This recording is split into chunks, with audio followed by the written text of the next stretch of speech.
Now, pivoting a little bit into who I think they should potentially take in the transfer portal because of who's available, right? And definitely one of the first people I think that they need to go after is going to be J.K. Johnson.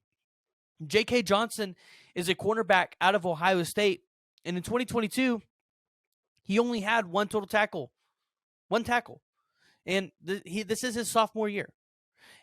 And I know you guys have Travis Hunter, but we need to start preparing for you guys not landing Cormani McClain.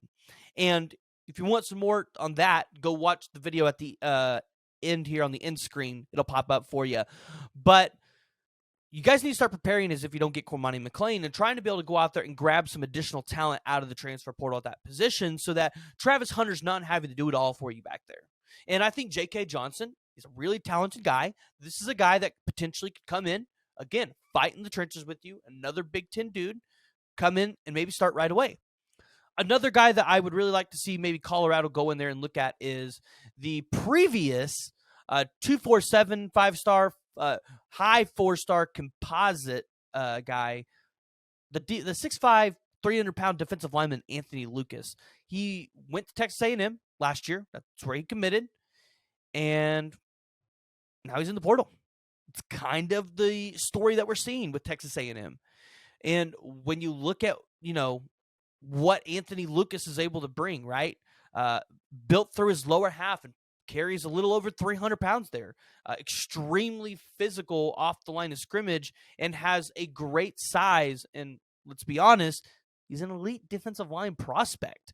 And that's what Colorado needs. They need to be able to get guys that are elite in the offensive line and the defensive line. Get guys that can fight in the trenches with you. He has great and tremendous footwork. He has great mobility, athleticism, and flexibility. This is a defensive lineman that when you watch his film, he overpowers, or you watch his film from high school, right? He's overpowering those offensive linemen. He's able to get to the quarterback. He's able to track the quarterback down. And I think that's, again, a guy that you guys need to be able to go out there and land, a guy that you guys need. There are a couple other guys that I really like in the transfer portal, again, that I think Colorado needs to be hitting up. The 4-star offensive tackle, Gunnar Britton from Western Kentucky University. You want to get guys that are going to be able to go out there, protect your prized quarterback in Deion Sanders, and the offensive line, you've got to hit it hard in the transfer portal. And there's a lot of good guys there. Additionally, you've got the 5-star tight end, Eric Gilbert. So I've talked about wanting to see Coach Prime go after, the best of the best in Deuce Robinson, the 5-star tight end in this 2023 class. But I don't think that's a likely option because of just what Deuce Robinson wants to do and what Colorado has available. But I think you guys could go out there and land Eric Gilbert pretty easily. Eric Gilbert, he could block for you guys. Obviously, he can go out there and catch the ball. It'd be another great option, another great weapon for Deion Sanders. Another defensive line prospect that I don't think has been talked about a whole lot, and that is Justin Rogers. Now, this is a guy that I want Oklahoma to go out there and get. But it's also another great option for Colorado and Coach Prime. The 6'2", 2.5 defensive lineman out of Michigan. I think he's somewhere in like the 320 range on his weight. He originally was looking at Alabama, Georgia, Tennessee when he was coming out of high school. So Colorado wasn't in that original list. But when you look at him, he's not as tall as necessarily some of those other elite defensive linemen, but he's got long arms. And you've seen defensive linemen with long arms be able to go in there and shake up a quarterback's world. And that's someone I think Justin Rogers could be able to do for Colorado. He could really kind of help stabilize that defensive line for you guys. And listen, there's a lot of the good defensive line guys in the transfer portal right now. So if you hear me talk about continually all these defensive line prospects, that's why. And again, I know I've said it a lot, and you guys might be getting tired of hearing about it.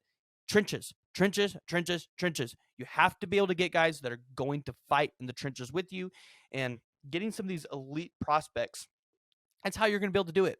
Additionally, I really want to see Coach Prime go out there and land Trey Sanders, the former 5-star running back out of high school that committed to Alabama and is in the transfer portal. Really, it's just bad luck. He hasn't had a whole lot of luck at Alabama, getting hurt and those kind of things. You would like to potentially see him get another shot somewhere else, and I think he could have a decent shot at Colorado if he was able to get a little bit of boost from Coach Prime there. Additionally, on the wide receiver end, Agiah Hall, right? He was at Texas, didn't work out. He was at Alabama, didn't work out. Well, you know what? If you're Colorado, take a shot. Just take the shot and go try to grab Agiah Hall, a former 5-star talent, again, that Shedeur Sanders could be throwing the ball to. And I know there's other wide receivers in the portal from Jackson State that a lot of Colorado fans are watching and waiting on, like Quadarius Davis or Kevin Coleman. But this is not a bad option. Agiah Hall would not be bad. Or you could go after Dante Thornton. You could go after LaChristian Smith. These are all guys I think that would be great pickups for Colorado. It would definitely help your offense go out there and boom. And we're just going to have to wait and see, because with Quadarius and Kevin from Jackson State, I'm curious to see where they land. I'm curious to see, do they want to go rejoin Coach Prime, or are they potentially looking for other opportunities in NIL somewhere else? I'm not going to accuse them of looking for it, but it does seem, a lot of people want to maybe go somewhere where they can have the potential to earn a little bit of NIL money out of the process. And at Jackson State, that's not necessarily something that a lot of these players were able to take advantage of. So going out there and shopping your brand now, I think that's pretty big. So go ahead and let me know what you guys are thinking down in the comments below about just this transfer portal class as a whole for Colorado, and definitely the recent pickup of Taylor Upshaw.